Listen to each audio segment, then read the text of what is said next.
Welcome back to the Block Fuel podcast. We have a special guest here with us today. So it's Ari Redbord from TRM Labs, and you are the global head of policy at TRM. But as we talked, I think it was about a week ago, you have quite an extensive background in government, and would love to just kick things off, give a quick background on yourself, and then we'll talk about some really fun things such as North Korean hacks, tornado cash, a number of different things that could be interesting for our audience. Ari, welcome to the Block Fuel podcast. Absolutely. Thank you so much for having me. And yeah, really looking forward to the conversation today. I think it's fun stuff because it's really stopping bad actors from taking advantage of this new financial system we're all building. But obviously it gets pretty heavy and serious as well. Yeah, by way of quick background, I spent about 11 years as a federal prosecutor, as an assistant U.S. attorney for the District of Columbia, really working cases in that intersection between money laundering and national security. So terrorist financing, sanctions, criminal prosecutions, and what I call threat finance, essentially stopping bad actors from getting the money they need to carry out acts of terror and the like. I then spent about 2 years at the US Treasury Department as a senior advisor to the Undersecretary for Terrorism and Financial Intelligence. And we can get more into this, but it's a role that oversees the national security apparatus within the US Treasury Department. So OFAC, which is our sanctions regulator, FinCEN, which is our financial intelligence unit, and a number of other components. So yeah, about 3 years ago, I did this really crazy thing where I left about 15 years in the federal government to join what was about an 8-person startup.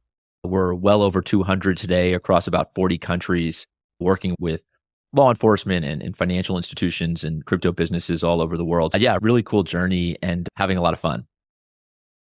Yeah, Ari, that's awesome. We appreciate you joining us. I guess what drove you to take that leap? I think now, like we were talking this morning, that ETFs are approved. We feel pretty confident Bitcoin's not going to go to zero. There's plenty of big players to stop that. But at the time, that wasn't the case. Could you tell us what made you join and also what TRM Labs does?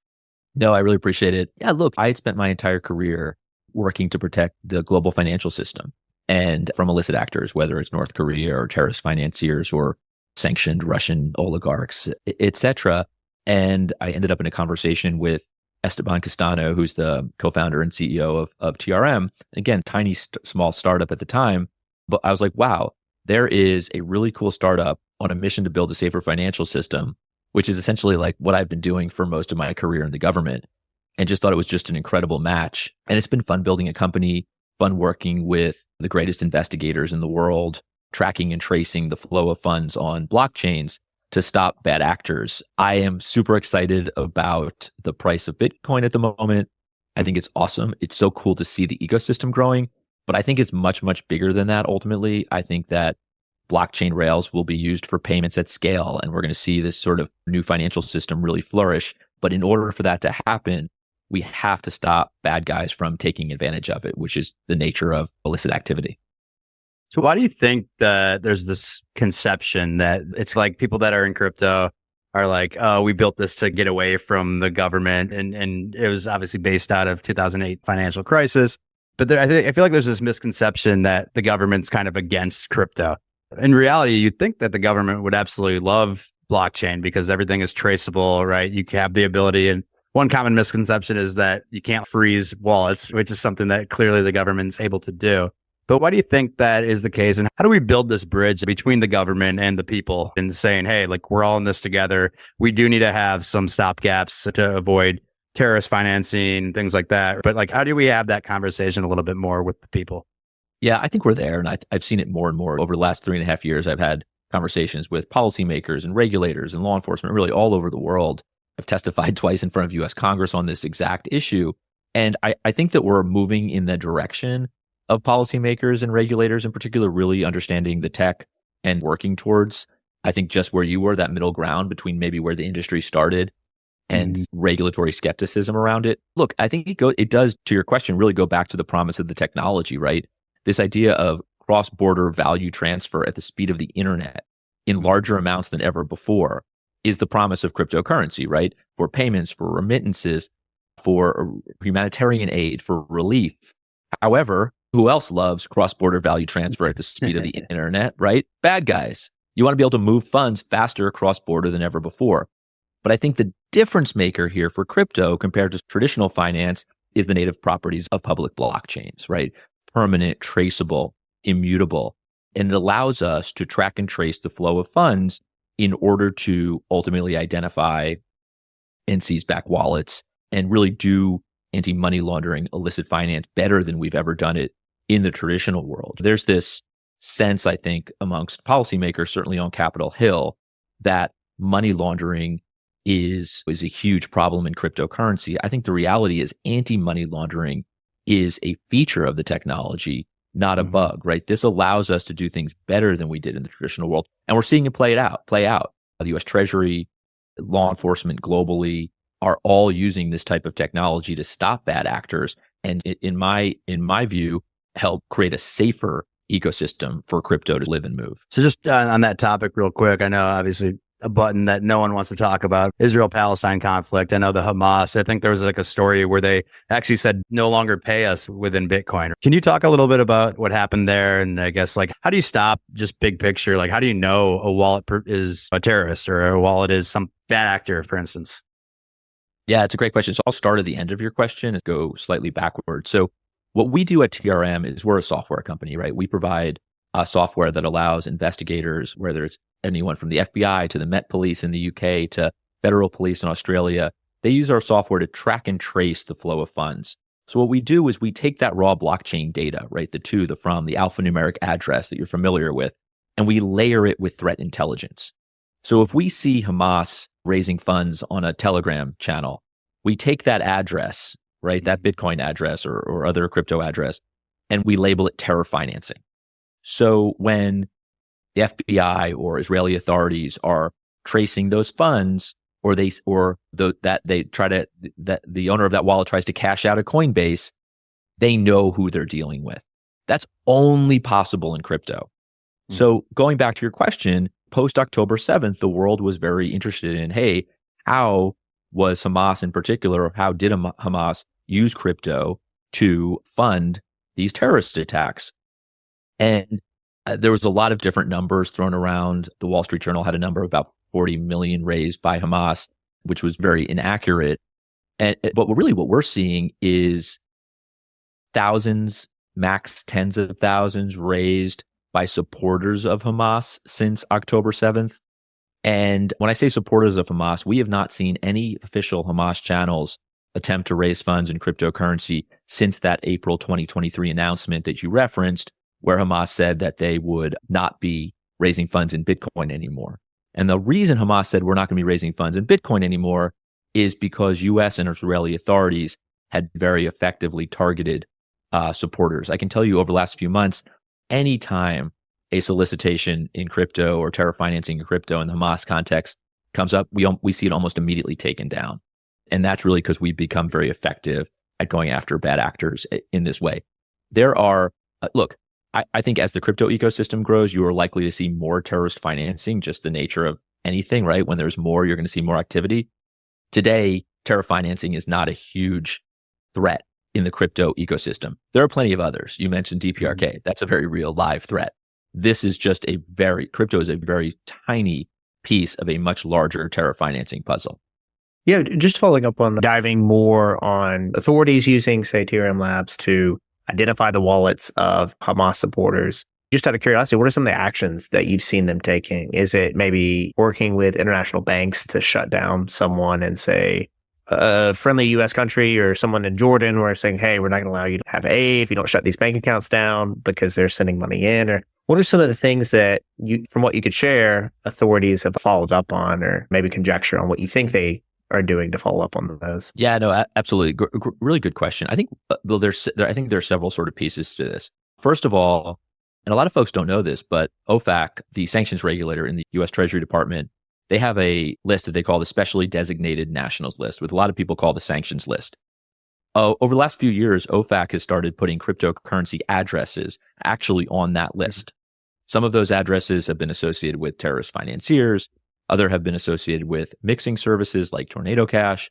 Others have been associated with DPRK North Korean cyber criminals.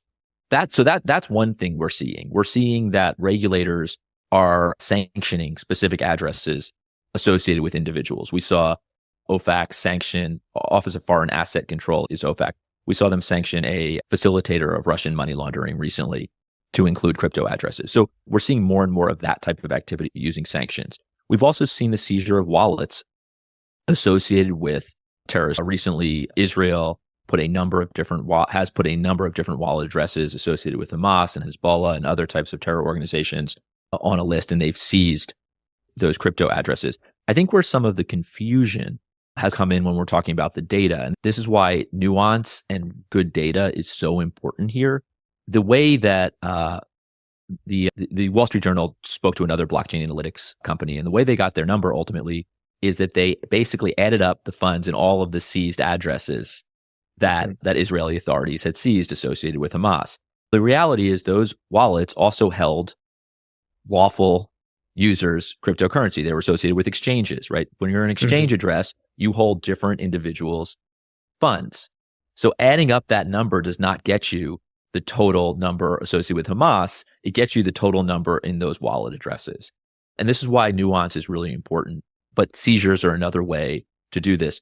Look, back 3 years now, 2021, the US Department of Justice did what at the time was really the first action against terror financing and crypto. 3 separate actions, one involving Hamas, one involving ISIS, and one involving Al-Qaeda, where they essentially took down website infrastructure and other types of ways that terror financiers were using to raise funds. So there's all kinds of activity that we're seeing and a lot of targeting by law enforcement. And again, like just going back to it because it's so important, this is an only in crypto story, right? When I was a prosecutor, I was investigating networks of shell companies and hawalas and high value art and real estate in London owned by Russian oligarchs, right? There's no TRM for those things. You can't trace every transaction in real time on an immutable public ledger. So I understand the issues, right? You can now move funds faster than ever before in larger amounts, but we're able to do better illicit finance investigation than we ever have. No, it's super interesting, and I appreciate you being so articulate here because we're asking some questions that I feel like you have to pause and think about like how much you can share. I've always been curious, like when these seizures happen, where does the money go? Does the U.S. government then holds that? Do they then sell it like they would with a stolen car? They go have an auction. How does that all work? That's exactly right. The U.S. Marshals are very much in charge of what happens to a lot of seized property in the U.S., and they go through a process. And crypto is really no different. There are some different factors you take into account. I don't know that the U.S. government is in the business of hodling or like trying to make a profit off of these seizures. So they are trying to ultimately sell these assets in just a pretty simple format. But over time, not many people realize the IRS criminal investigations, which is this tiny law enforcement entity within the U.S., about 2,000 agents, has seized $7 billion in cryptocurrency over the last few years, to include the 3.5 billion Bitfinex hack seizure. This is larger than the GDP of a third of the world. This is wild. Okay, so now what is the orderly process to dispose of those assets without causing market moving? Right. So I think there's a lot that goes into this, but honestly, like it's very much you're putting it up for auction the same way you would a seized Escalade or oil tanker or all the other things that we've seized over the years in these types of cases. So who are the buyers, I guess, in that situation? Is it retail or is it like these big exchanges that have these conversations? It's a mix. It's a mix. And I think that it's something that's been done over the course of time in a pretty like slow, orderly way where lots of other different players in the mix. Yeah, a little bit. I know this is maybe not your favorite topic, but or maybe it is because North Korea. Like, what's maybe just an update for the noobs of us that see stuff in the news? But what's the current state of like hackers in North Korea, Lazarus group? Anything you can share on how they're doing a lot of hacking on the cryptocurrency side? Yeah, no, for sure. Look, North Korea has professionalized attacking the crypto ecosystem and really have done it at unprecedented speed and scale. Over the last 5 years, we've seen about 3 billion in stolen funds for a country with absolutely no economy whatsoever.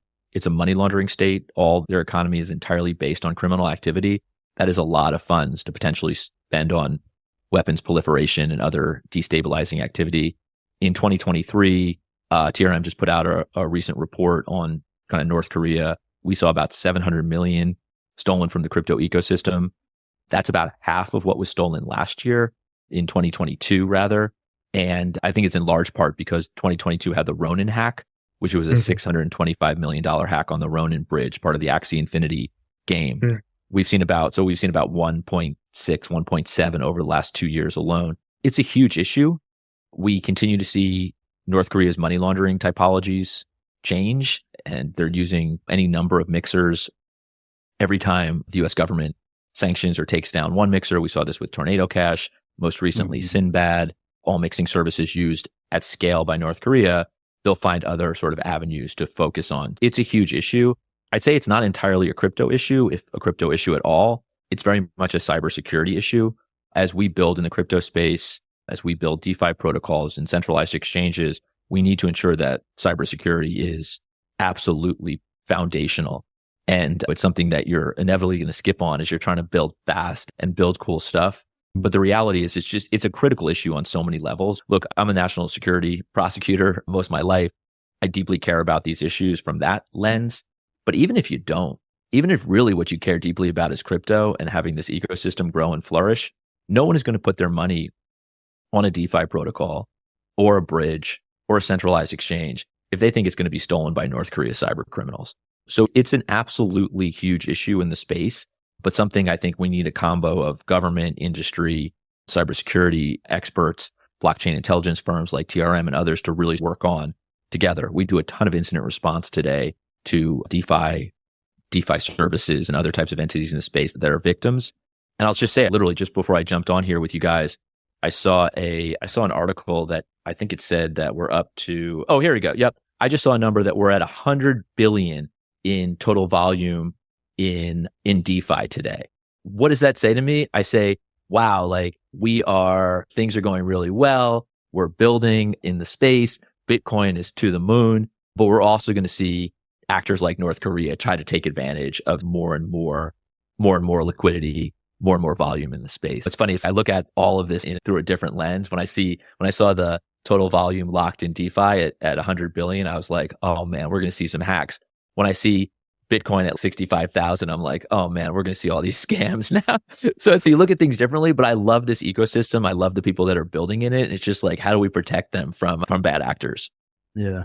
Do you think there's like a silent war going on with, I know China holds a lot of Bitcoin, the US does as well, North Korea are talking about. Is there like, how does this play out in terms of like sovereignty? Is there anything that like I'm missing here in terms of like why they want Bitcoin and why it's so valuable for them? And is that ultimately a play? I know we talked with Carol House, we've talked with, I'm blanking on his, Cody Carbone, and they had both their individual takes on where we're heading with CBDC. So I guess it's a two-part question here. Is one, is there like that silent like war or something that nefarious or that maybe not nefarious that we don't know about that's going on? And then part two to that is, do you see the space evolving to ultimately CBDCs? Because I know Carol and Cody both said it's not a matter of if, it's a matter of when. I don't know if you have those same views and how that would affect some of the other Bitcoins, Ethereum that are out here today. Yeah, no, Cody and Carol are great friends, and I feel like we probably have pretty similar views on a lot of this, maybe slightly different lens. So yeah, I guess let's go to the loaded question. I apologize. Yeah, all loaded. But hey, why would you have a podcast if you don't have loaded questions, right? That's like the whole, that's like the pro move. So I think on the first point, look, I think to me, the story, the historical chapter of our lifetime is this now great powers between the US and China. And I think we've seen that playing out over the last couple of decades now, quite frankly. And we've now moved more and more into a digital world. And we're going to compete in that space the same way we've been competing in other types of technology and elsewhere. So it's no surprise to me now that China is trying to figure out how to leverage the properties of blockchains in order to win that race. I think China looks at the US and says, wow, they really won the first internet. It was built in Silicon Valley. We have really the greatest tech companies in the world are all in the US. And I think China says, hey, if we're talking about Web3 here, we want to win that piece of it. Who's buying Bitcoin, who's not? I think less about that and more about maybe a higher level strategic. How do we ensure that great things are being built, not just in the US, but by democracies today, to ensure that the technology is democratic and is built with our values? And I think that's a real issue. I will say that it's funny, I testified, I don't know, maybe about a year and a half ago on this idea of alternative payments, US dollar dominance, these types of issues. And I one thing I argued was that it's not just about the hegemony of the US dollar, but it's about ensuring that we're building here, we're building this technology here. 99% of stablecoins today are backed by the US dollar, right? That's an incredibly powerful or soft power in the world, right? People everywhere in the world who are using USDC, who are using US dollars. We have to encourage that. And that means, to me, that means like really smart, sound stablecoin legislation, which is written and at a committee, but really needs to get passed. So I think that's the one piece, is we need to encourage people to build here. We need to encourage this sort of the idea of US-backed stablecoins. On CBDC, I think it's a really interesting issue. People talk about it as a space race with China. I don't see it that, and China's winning. I don't see it that way at all. We started way ahead of China in terms of like the primacy of the US dollar globally, and they're in massive catch-up mode. I think they're further along, obviously, on having a digital currency, but the reality is it's very different, right? It's not blockchain based. It's very much for surveillance. It's very much built for a society that, like China, as we're thinking about a CBDC, if we decide to go with one, I think it's going to it will have privacy built in. It will have democratic values, and we'll see how all this plays out. One thing I would encourage is people to study and understand it. I think there's been some legislation around not allowing it to happen at all, or we shouldn't be studying it. To me, it's, hey, look, I have different views of it every day when I wake up. But the reality is I do think we should learn as much as possible so we're prepared to understand, if not our own CBDC, what other folks are building in the world. We'll see. It's a real thing. I want to say 40 countries in the world are at some more. I think it was like 190. I looked. There you go. Are at some stage of their CBDC sort of journey. So I think the reality is it's inevitable that CBDCs will be in the world. I think that a digital dollar is much more of an open question, but we'll see. I think we need to stop thinking of it as the digital yuan and start more thinking about it as like, what could a digital dollar potentially look like? And how would we want to use it and engage with it? What are the qualities that we would want? Look, as someone who works for a company that does blockchain tracing, blockchain intelligence, we very strongly believe in the need for privacy, for individuals to be able to transact in a secure and private manner. And I think that's going to have to be baked into absolutely any CBDC. Yeah, we had this big debate with Carol, and because you see everyone on Twitter and you saw what happened with the Canadian truckers, but they can cut off bank accounts today too. It's like the traditional way we're doing things right now. The government wants to cut your bank account off.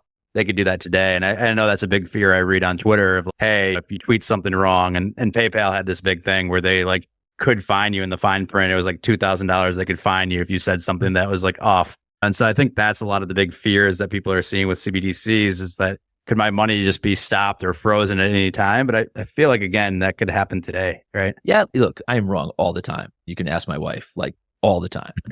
But I see, if I look down 5, 10, 15 years, I see an ecosystem where there are choices, right? This is not just rip or replace the traditional financial system, right? Like TradFi financial institutions will be financial institutions, and there will be an ecosystem, just like we'll have choices in assets. There's going to be stablecoins and CBDC. There's going to be cryptocurrencies, right? There's going to be there. And my hope is that we'll have consumers and investors in the space will have a choice as to how they engage. I think CBDCs will be a piece of that. It will not be the only piece of that. Yeah. One thing that I found, and to Jody, sorry for hogging. He likes to chat. Yeah, no, because it's very fascinating, especially when you're taking a look at all the craziness sometimes around the world. Where I do think there's a big value too is I heard when they kind of the UN drops off money, like sometimes that like the leadership will go and take all that money, and like the people that need it the most, men and children and women maybe that can't fight their way to go get the food supplies or the money supplies. Like this could be a way to like directly in someone's address effectively give them the dollars that they need to be out there and go buy food or whatever they need to do. And so that piece is interesting to me. And also around like even like welfare or social services, like that's a good way to effectively give it out. And I don't know if you want a directive how they spend their money, but I remember talking to someone a while back about like making sure that they're not buying like just drugs or alcohol with it. Like it's actually going towards food. So that piece, I don't know if you have any thoughts on that, but yeah, I worry more about that second piece from a surveillance perspective, right? Knowing how you're spending your funds. Right. But from that sort of first piece of course, I think the promise of crypto and stablecoins in particular is this ability to send funds cross-border where they're needed and in a secure and private way. You want to be able to send funds to Russian dissidents and folks in Ukraine and elsewhere that are without the prying eyes of totalitarian regimes. You want to be able to send humanitarian aid at the speed of the internet, remittances without onerous fees. So I think that that is the promise of the technology. That's exactly right. You mentioned Carol and Cody. Another one for you. Caroline Hill at Circle talks really eloquently about these issues, because I think Circle's really made it a point to focus on the humanitarian use case of stablecoins, particularly US dollar-backed stablecoins like USDC. And I think it's a really powerful argument when I hear about sort of those use cases. You know, one thing, so we saw this meme yesterday we thought was pretty funny just on Twitter. And it was, basically CZ took the fall so that the bull market could start. Do you see any grains of truth in that where, the US government in a coordinated way with SEC, and not it have to be that nefarious, but say, hey, we need to tighten the ship a little bit. Before we allow this to really proliferate in the US as a, regulated asset, we want to see Binance as someone that we either have control over or at least more transparency about. As a former prosecutor, do you see any type of coordination between, hey, this is one of the big risk actors in the space. If we can get a better handle on them, then we'll allow this market to actually be regulated and continue in the US. It made me like my brain just doesn't work like that. I spent enough time in the government to know that the government is definitely not nearly coordinated enough to figure out how to move markets or have any impact on the crypto market, nor would they ever care, to be honest with you. I think that, the US government in particular has been very focused on firms that don't have anti-money laundering standards or sufficient anti-money laundering standards in place. And that's been a huge focus for the US Treasury Department in particular over the last really several years. I think the Binance case is a really interesting one, quite frankly, because I see a lot of people talking about Binance and FTX. To me, they couldn't be more different, right? You have a situation with FTX where it was a Ponzi scheme that collapsed, essentially, right? With Binance, at least to date, you have a very viable entity that has now been fined and required to build compliance controls in place. I think the best thing for the ecosystem is if Binance puts robust compliance controls in place, stops bad actors from accessing the platform, and continues to be a major player in the space. So I think that's all very much a we'll see. I do thankfully I don't deal too much in securities and all of that kind of conversation. But one thing that's nice is like people talk about the regulatory environment as the Wild West. In where I deal with the anti-money laundering piece, it's very clear. If you are if you're a crypto business and it operates in the US or touches US persons, you're a money service business, which means you have to have compliance controls in place. You should be using tools like TRM. You should be using policies and procedures, responding to law enforcement, doing all the things that a financial institution does today. I think that's the expectation. And I think Treasury in particular has done a pretty good job, from whether it's from enforcement actions or guidance or other types of ways to making that clear and sending a message. And I think Binance is one piece of that, but just one piece of that. You mentioned the Circle a bit ago. So they're famous, obviously, for US Tether being USDT. I saw, and to be honest, I was like a headline reader of that whole scenario you were talking about in Congress. But could you just summarize what was going on with that and perhaps how you see that playing out? Is there a world where 20 stablecoins exist, or do you think it's going to come down to a few players in the space? Yeah, for whatever it's worth, the sort of context is according to TRM, we put out a illicit finance ecosystem report, and we have seen most Terra financing activity move to the Tron blockchain in the stablecoin Tether, USDT. Tether is being used at scale globally for illicit activity. And much of that activity is on the Tron blockchain. We're talking about DPR case cyber criminals. When they're looking to cash out, before they do, they convert to USDT. So that's the reality. That's what the data shows today. And why is that? Sorry, real quick. I think that's the reality. I think for a couple of reasons. One, in terms of Tron, it's just faster, cheaper payments. And Tron is just a blockchain that enables that, essentially. In terms of Tether, I think the lack of clear US nexus, right? Lack of compliance controls, these types of things. And we've seen some move towards that, right? We've seen announcements that they're working with US law enforcement, the FBI, Secret Service, and others, but very much TBD. I think today the reality is that we are seeing illicit actors move towards use USDT in ways they're not using other stablecoins. So I think that's just the reality. And Caroline, who I mentioned earlier, called that out at the hearing that we both testified together with other folks at. And yeah, it's just what the data shows today. Mm-hmm. On the side of, do you see post like ETFs, just the regulatory environment, just being a little more friendly in the US? And do you expect much to change really come November on if it becomes a big political platform? Yeah, I think the ETF piece is interesting. I think it's like from a philosophical standpoint, I'm trying to think of, there were some interesting pieces written afterwards about, obviously you touched on earlier, the origins of the crypto story, the Bitcoin story. And now we have, it's like the most traditional Wall Street mechanism to buy it. Right. So you talk about decentralized, disintermediated, like there's none of these things. But yeah. So I think it's a really interesting. But I think the flip side to that, Emily Parker, who was at CoinDesk and is now doing other stuff, she writes for CNN and elsewhere, wrote a really good piece for CoinDesk at the time on this. And I really related to it. Is this exactly do you feel good about this from a crypto ecosystem perspective? Probably not, but it's really good for this space. And that is allowing folks to have access to Bitcoin that would not have access otherwise, or would not feel comfortable engaging otherwise. So I think from that perspective, it's a really good thing. And I think allows financial institutions to get into this space in a way that they can without the sort of clear rules of the road maybe that they will want eventually.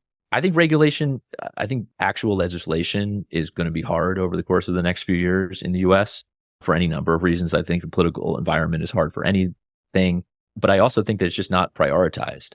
And maybe it shouldn't be, right? In the wake of what's happening in Israel and Ukraine and the economy and all of that. So I think that's the challenge now, is how do we ensure that policymakers are focused on this, because it could actually be very good for the economy if a lot of this is happening here. But I think it's going to be a huge challenge when it comes to. So I think you're going to continue to see regulators act, some for better, some for worse. But I think that's what we're going to continue to see in the US for some time.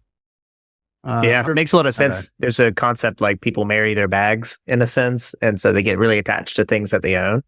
And so you're basically seeding anyone that has Fidelity and has some kind of 1% to 2% exposure to crypto in it. Suddenly now they're holders in some ways. Not directly, they're going to go vote at some point, and they're going to vote what's going to, benefit them the most. Yeah, no, absolutely. I think for better or worse, I think Bitcoin is pretty clear today, and we'll see how all the rest of it shakes out. But yeah, I think it's an exciting moment. I think we're in the age of crypto Twitter and all the craziness. We are so impatient. Like, it is still early. I know we can't say that forever, but it really is still early in this space. And when you talk about building a new digital financial system, it does take time. And I think a lot of some policymakers, some regulators want to see how this plays out a little bit. And that's why we're seeing some of the regulatory action we're seeing, because there are no clear guidelines. Mm-hmm. We just talked on the Bitcoin ETF. Ethereum ETF has been floated. That's going to be something that's happening.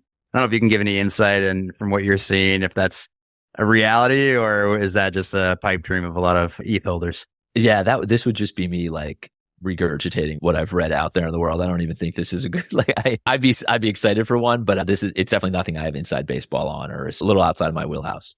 Darn, we thought we had you there. In terms of like artificial intelligence, right? That's obviously been a hot topic recently. Do you guys use that like at TRM? Is that like a huge area from a security standpoint to start to see trends much faster than a human or even traditional computers have been able to?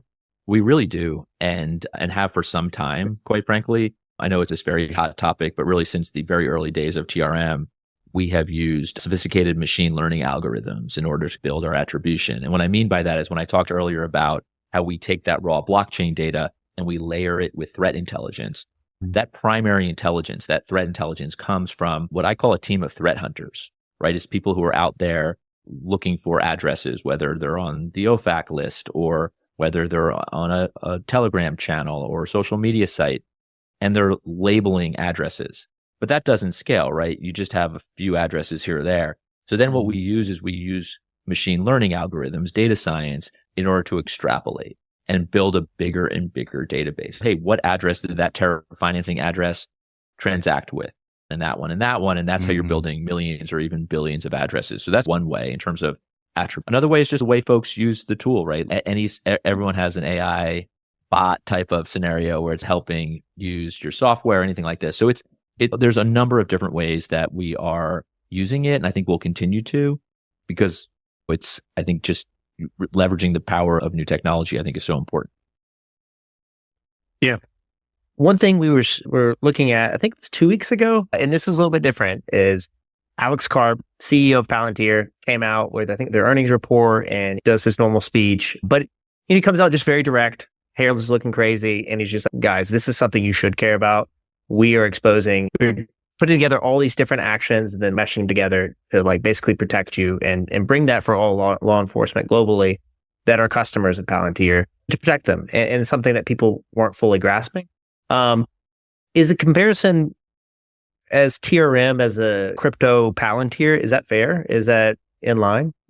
I think it is. I think it is to a large extent, right? We are that security layer for blockchains. Yeah. We are ensuring that the blockchain is safe in the same way that threat intelligence firms and others who work in the space. Look, my entire career as a prosecutor was shaped by 9/11. It was a transformative moment. The entire section that I worked with, the Office of Terrorism and Financial Intelligence, was born out of 9/11, right? How do we harness the power of financial information in order to stop terrorists? But what I've seen, and I point to Colonial Pipeline as maybe one of the really key events here, is that we've moved to a digital battlefield, right? Where wars, at least in part, are fought on blockchains. They're fought in the digital world. And that's why we haven't even talked about scams and fraud and other types of activity in the crypto space, because I think we know that's always going to happen in any financial system. But the existential threats, terrorist financing, North Korea, ransomware, Russia, these are national security issues. And I think if wars are fought, at least in part on blockchains, then companies like TRM become, I hope, the weapons that the good guys are able to use to track and trace those funds, to stop bad actors from taking advantage of the ability to move funds at the speed of the internet. So I would say that if there's an analogy, that's the way I think about it more and more these days. I will tell you, admittedly, when I joined TRM 3.5 years ago, I would not have said, hey, I'm joining a national security company. Today, I believe that to be the case because of the threats that we face and our ability to work with law enforcement, national security officials, and others in order to try to mitigate some of these risks. One of the last questions I wanted to ask is like, how do you guys stay ahead of the criminals? For example, I'm thinking of Google X Labs. They're always thinking of the next thing to do. Do you guys have teams of people that are constantly looking for that next tornado cash or anything like that? Like, how do you guys constantly stay ahead of the criminals? That's 100% what we're doing, right? It's 24/7. It's just thinking about, hey, people ask this all the time around privacy enhancing technology. Privacy enhancing technology is really important, right? Lawful users need some degree of privacy within an open financial system. But at the same time, we need to stop illicit actors from using it at scale, right? North Korea cannot launder $1 billion+ through tornado cash and not have the US government do something, take some kind of action. But the first line of defense in my mind in terms of mixers is being able to trace through them. We trace through many mixers today with a pretty high degree of confidence.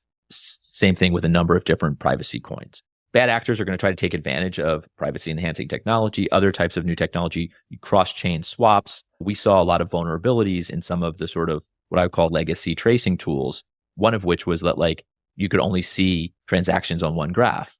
So we built an entirely cross-chain data architecture where we can trace across about 29 different blockchains in over 70 million different digital assets, all on one graph.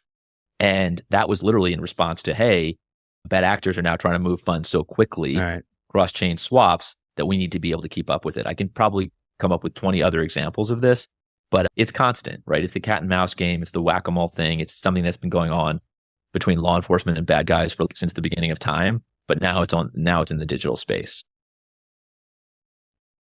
Yeah, that's exciting. What else, just to wrap it up, are you excited for the next couple months? Yeah, look, it's amazing, right? 2023 began with FTX. People forget that's only a year old. It is unprecedented to see a collapse that enormous, right? An extradition, multiple cooperating witnesses, mountains and mountains, millions and millions of documents, right?